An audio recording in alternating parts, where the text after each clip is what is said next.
لغمان د افغانستان له هغو سمسورو ولایتونو څخه دی چې اوسیدونکي د امارت په راتګ سره په یاد ولایت کې د ډاډمن امنیت یادونه کوي. د لغمان اوسیدونکي وایي په لومړي ځل په یاد ولایت کې د پوره امنیت څخه برخمن دي. کوم وخت نه چې اسلامي امارت راغلی الحمدلله تر اوسه پورې ښه امنیت ده، ښه فضا ده، هر څوک خوښ دی. که چېرته موږ مخکینی حالت ته وګورو چې د ورځې سلګونه کسان به مړ کېدل، ډېر ناامني وه، چا به نه شو کولی چې له یو ځای څخه بل ځای ته د ښه فضا په هغه کې لاړ شي چکر ته یا خپل ذهن بدل کړي. خو الحمدلله په دې درې وروستیو کلونو کې زموږ په دې هیواد کې داسې یو نظام دی، داسې یو امنیت دی چې هر څوک کولی شي په خپل خوښه هر ځای ته په هر ځای کې اوسیږي او له خپل ژوند څخه خوند واخلي. د لغمان امنیتي وضعیت ډېر ښه دی ماشاءالله، ډېر ښه دی. مخکې نه بس ارامي ده، مشکل نشته لغمان کې، وضعیت ډېر ښه ارامه دی لغمان. او د الله رحم ده، اوس جرمونه کم دي، غلاګانې کمې شوي دي. مخکې موږ دوکان ته به سهار چې کله راغلو سامانونه به مو رکول او خوندي به نه ول. اوس د الله فضل ده چې سامان په سره کې کېږي، څوک یې نه وړي. او د شکر بار الله نه شکر کوو چې ښه نظام راغلی دی او خوشحاله یو. د لغمان ولایت امنیه قمندان د شپې ناوخت د یاد ولایت د ښار له بېلابېلو سیمو څخه لیدنه وکړه ترڅو د خلکو اندېښنې په امنیتي برخه کې واوري. دکاندار کجاست؟ دکاندار اینم مختار جان. برادر چطور هستی؟ جان شما جور است؟ در موقعیت خودت تیر شه؟ صحتت خوب است؟ دکان از شماست بخیر؟ تا چه وقت دکانداری میکنه؟ تا به 12 بجه شب، 12 نیم، 1 بجه شب. از امنیت مطمئن هستین؟ تشویش ندارین؟ بیخی؟ سنگه چل دیرو را؟ خی صحتم برابر دی؟ تم دی دکان کی کار کوی؟ نه از خار کی دکان دارم. خواه ماشاءالله. خرید فروش سنگه دی؟ خدا شکر.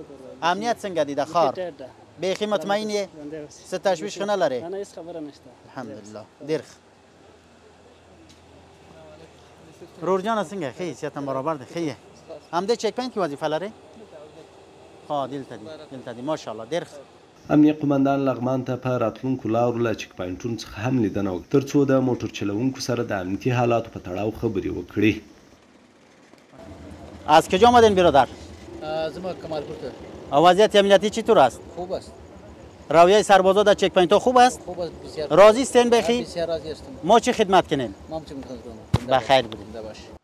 امنیه قمندان د لغمان اوسیدونکو ته د پوره امنیت ډاډ ورکوي او زیاتوي اوس مهال خلک د لغمان لیرو پرتو ولسوالیو ته په ډاډه زړه سفر کوي.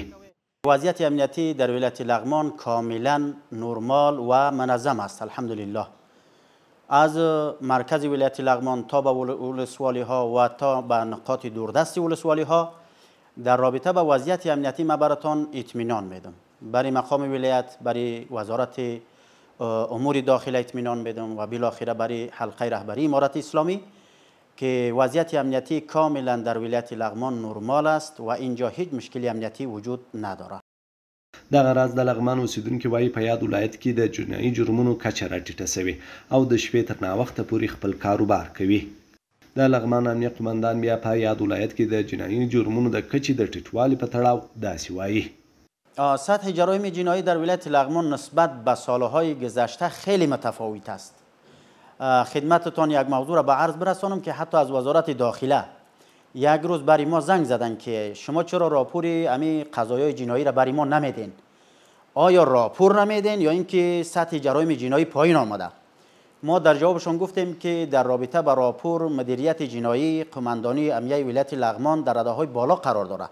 ای که ما راپور نمیدیم علت این است که سطح جرایم جنایی حتما پایین آمده و جرایم جنایی حتما در ولایت لغمان کاهش یافته.